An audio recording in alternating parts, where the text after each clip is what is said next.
2024-এর এদিন আওয়ামী নির্যাতন ও বর্বরতার বিরুদ্ধে দুর্বার প্রতিরোধ গড়ে তোলে দেশবাসী। শিক্ষার্থীদের পাশাপাশি সাধারণ নাগরিকদের আন্দোলনে অংশগ্রহণ বৃদ্ধি পায়।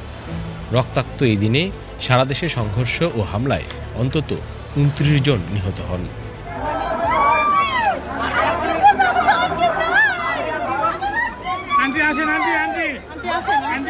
এ হত্যাযজ্ঞের মাঝে আইনমন্ত্রীর আলোচনার প্রস্তাব নাকচ করে আন্দোলনকারী শিক্ষার্থীদের প্ল্যাটফর্ম বৈষম্য বিরোধী ছাত্র আন্দোলন। অন্যদিকে বিটিভি ভবন, সেতু ভবন, মেট্রো রেল ও অন্যান্য ভবনে অগ্নিসংযোগের ঘটনা ঘটে এদিন।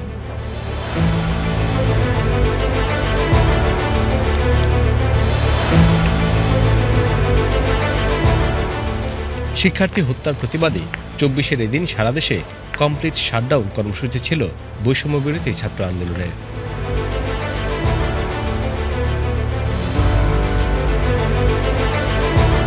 সরকারি বিশ্ববিদ্যালয়গুলো বন্ধ করে দিলে ক্যাম্পাসগুলো স্থবির হয়ে পড়ে। আন্দোলন ছড়িয়ে পড়ে জনপথগুলিতে।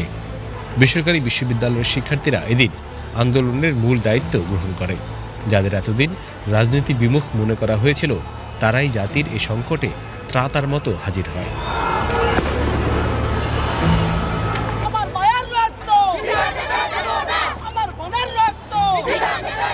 আমাদের যে ভাইদের মারা হয়েছে, আমাদের যে অত্যাচার করা হয়েছে, যারা করছে তাদের সুষ্ঠু বিচার চাই। বাড্ডা, রামপুরা, মিরপুর ও উত্তরায় অভাবনীয় প্রতিরোধ গড়ে তোলে তারা। তাদেরই ভূমিকা সাহস যোগায় আর সবাইকে। মানুষ নেমে আসে রাস্তায়, মোড়ে মোড়ে শিক্ষার্থীদের পাশে দাঁড়িয়ে যায় তারা।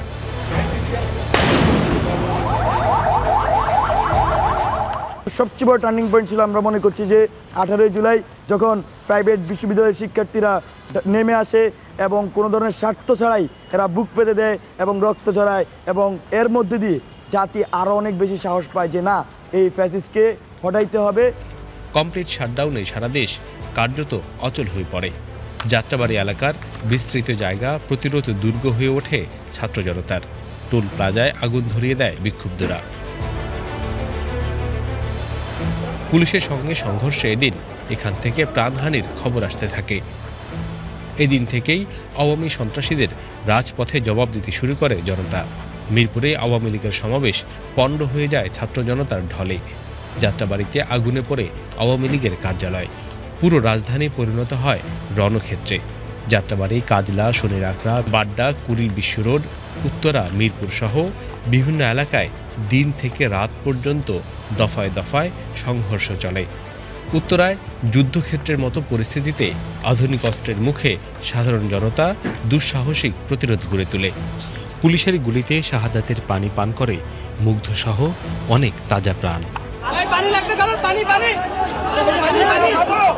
রেসিডেন্সিয়াল কলেজের শিক্ষার্থী ফারহান জীবন বিলিয়ে দেন নতুন বাংলাদেশের স্বপ্নে। সাভারে শিক্ষার্থীদের আন্দোলনে হামলা চালিয়ে আওয়ামী হায়নারা এমআইএসটির শিক্ষার্থীর প্রাণ কেড়ে নেয়। বাড্ডা, রামপুরায়ও শহীদ হন বেশ কয়েকজন। যখন আমি এই ভিডিও রেকর্ড করছি তখনও আমাদের প্রাইভেট বিশ্ববিদ্যালয়ের শিক্ষার্থীরা আন্দোলন করছেন, তাদেরকে গুলি করা হচ্ছে। আমরা জানতে পেরেছি একজন আহত শিক্ষার্থীকে যে অ্যাম্বুলেন্স দিয়ে নিয়ে যাওয়া হচ্ছিল, সেই অ্যাম্বুলেন্সের ড্রাইভারকেও গুলি করে মারা হয়েছে। শিক্ষার্থীরা এক ঘোর অমানিসার সময় পার করছে। আমরা জানি না আমাদের মধ্যে কতজন জীবিত থাকবে শেষ পর্যন্ত। আমরা যারা আন্দোলনের সমন্বয় করছি তাদেরকেও পালিয়ে বেরোতে হচ্ছে, তাদেরকেও খোঁজা হচ্ছে অ্যারেস্ট করার জন্য কিংবা গুম করার জন্য। চট্টগ্রামেও তুমুল সংঘর্ষ হয়। জেলায় জেলায় মুক্তিগামী মানুষ জীবনের মায়া ছেড়ে রাস্তায় নেমে আসে। হল ছাড়ার নির্দেশ অমান্য করে শক্ত প্রতিবাদী অবস্থান নেয় বরিশাল বিশ্ববিদ্যালয়ের শিক্ষার্থীরা। নৃশংসতা ও বর্বরতার খবর গোপন রাখতে রাত 9টার দিকে দেশে সম্পূর্ণ ইন্টারনেট ব্ল্যাকআউট করে আওয়ামী সরকার। Iqbal Farhad, BTV news.